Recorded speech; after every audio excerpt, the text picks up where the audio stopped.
Ressoa meus elétrons, tudo positron? No último vídeo a gente discutiu a ideia de deslocamento de equilíbrio. Vimos que quando você perturba um sistema, esse sistema naturalmente tende a voltar ao equilíbrio. Hoje a gente vai fazer alguns exercícios para fixar essa ideia. Vamos lá? 1. O sistema está em equilíbrio quando todas as suas propriedades são as mesmas em todos os seus pontos e não variam com o tempo. Em relação ao equilíbrio químico, então ele está me dando uma reação, pode-se afirmar. Pessoal, vamos olhar esse equilíbrio e entender o que está acontecendo e a partir disso vamos analisar as afirmações. Então olha só, eu tenho o quê? A gente tem uma reação de nitrogênio, hidrogênio formando amônio. Vamos olhar as afirmações dele. Olha só, diminuindo a quantidade de amônio, o equilíbrio se desloca para a direita. Vamos olhar aqui. O que ocorre? Se por acaso eu diminuir a quantidade de amônio, estou diminuindo o produto. Se eu diminuo o produto, o que vai acontecer? O próprio sistema vai falar que você tem que formar mais produto. Por quê? Porque está faltando produto. Então, realmente, se você arrancar, se você diminuir a amônia, produto, o sistema desloca para a direita. Verdadeiro. B. Aumentando a quantidade de H2, o equilíbrio se desloca para a direita. Então aqui, olha, se por acaso eu aumentar H2, o que vai acontecer? Eu vou ter mais reagente. Se eu tenho mais reagente, eu vou conseguir reagir mais e formar mais produto. Então, realmente, eu vou deslocar para a direita. C. Diminuindo a quantidade de N2, o equilíbrio se desloca para a esquerda. Então aqui, ó, se por acaso eu diminuir a quantidade de N2, eu vou ter menos reagente. Então o sistema vai falar o seguinte, opa, está faltando reagente. Então o que ele vai fazer? Ele vai pegar uma parte do produto, quebrar e voltar para reagente. Então eu vou deslocar para a esquerda. Verdadeiro. Letra D. Aumentando ou diminuindo as quantidades das espécies químicas dessa equação, o equilíbrio não se altera? Pessoal, essa afirmação é falsa. Por quê? Se você modificar a concentração de qualquer um dos componentes, você está perturbando esse sistema. Se você perturba o sistema, o que ocorre? Você modifica o equilíbrio. Então você sai de um estado em equilíbrio, vai para um estado perturbado. O próprio sistema se movimenta para chegar a um outro equilíbrio. Então, o equilíbrio sim se altera. Você sai de um lugar e vai para o outro. Érico, o que não modifica? O que não modifica é o valor do Kp. Beleza? 2.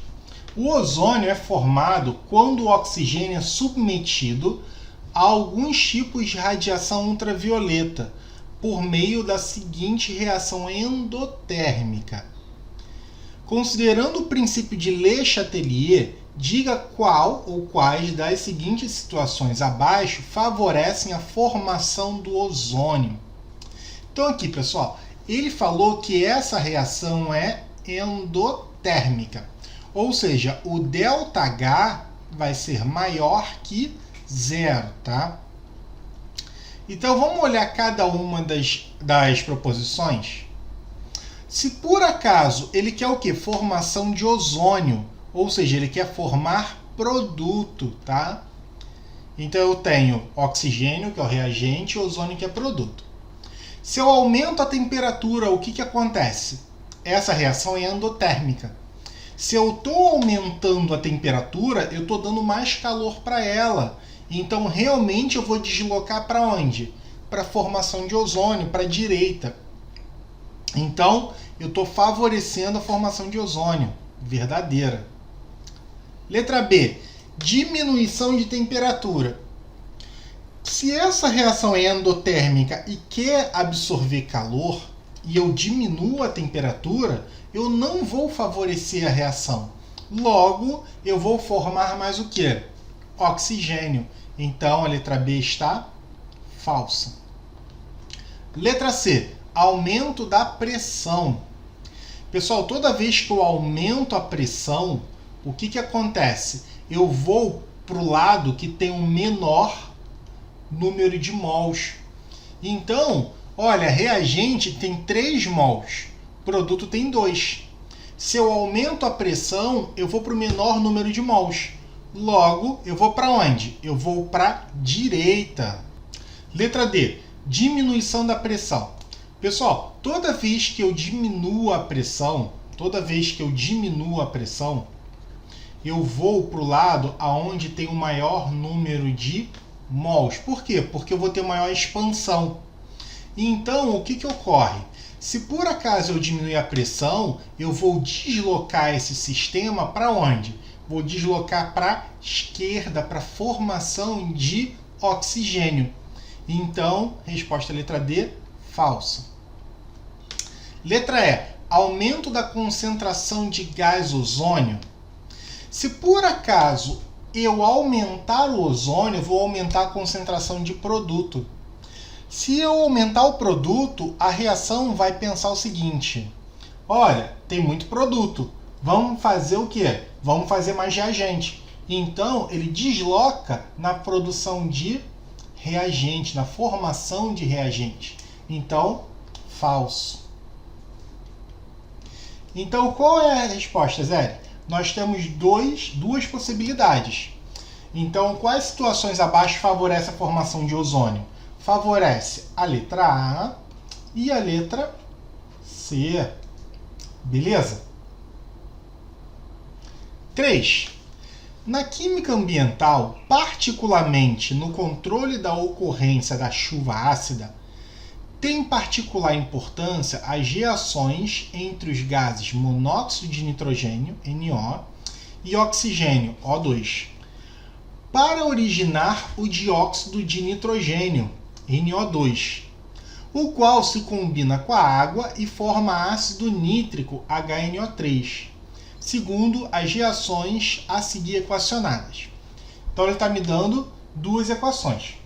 Quando essas reações ocorrem em um recipiente fechado, analisando os fatores considerados, então ele está me dando 5 fatores, indique aquele ou aqueles que, atuando sobre o equilíbrio 1, tendem a reduzir a produção de ácido nítrico no equilíbrio 2. Então, olha só, ele está falando o seguinte, ele está te dando 2 equilíbrios aqui, pessoal. Olha, equilíbrio 1, equilíbrio 2. O que eu faço no equilíbrio 1? O que eu atuo no equilíbrio 1 para diminuir a produção de ácido nítrico, que é o HNO3?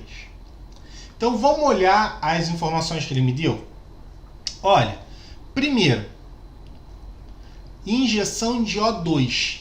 Se por acaso eu injetar O2, eu estou colocando mais reagente.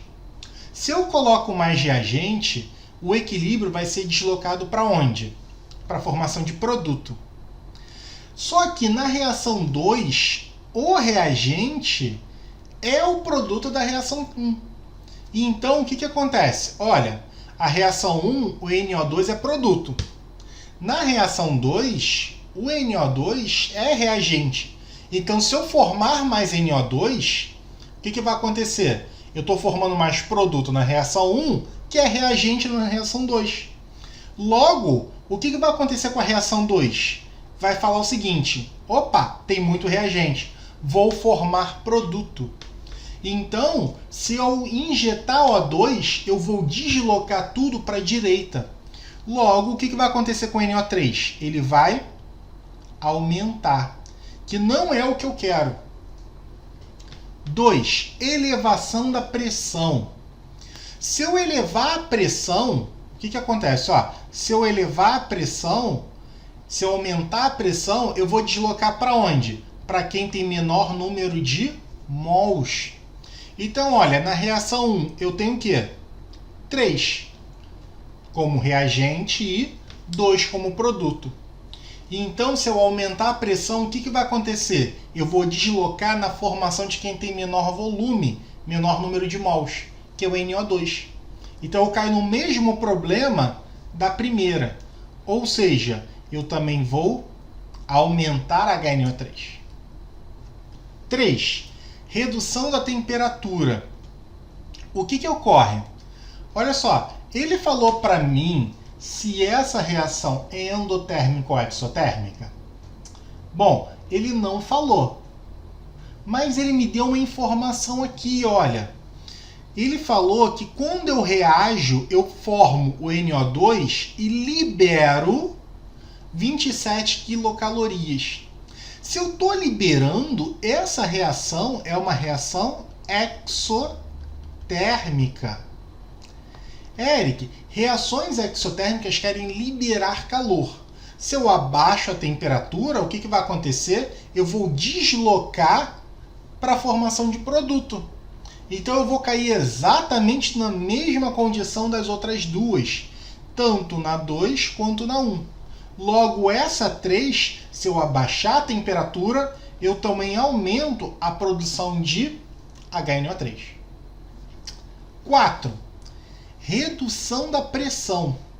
Se eu reduzir a pressão, o que ocorre? Se eu reduzir a pressão, eu vou deslocar para quem tem maior número de mols. No caso, formação de reagente.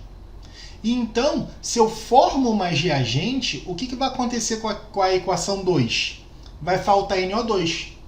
Então, a segunda reação vai falar o seguinte: opa, tá faltando reagente. Vou formar mais reagente. Então você começa a consumir o HNO3. Logo, você diminui o HNO3. 5. Elevação da temperatura. Olha, se a reação é exotérmica, ela quer liberar. Se você aumenta a temperatura, você não favorece essa reação. Logo, você desloca para a esquerda. Se você está deslocando para a esquerda, você está consumindo NO2. E o NO2 é reagente da segunda reação. Logo, se você consome reagente na segunda, o HNO3 vai ser consumido para formar mais NO2. Então, você está diminuindo também a concentração de HNO3. Logo, quais são os indicadores, quais são as atuações para diminuir o HNO3? 4 e 5.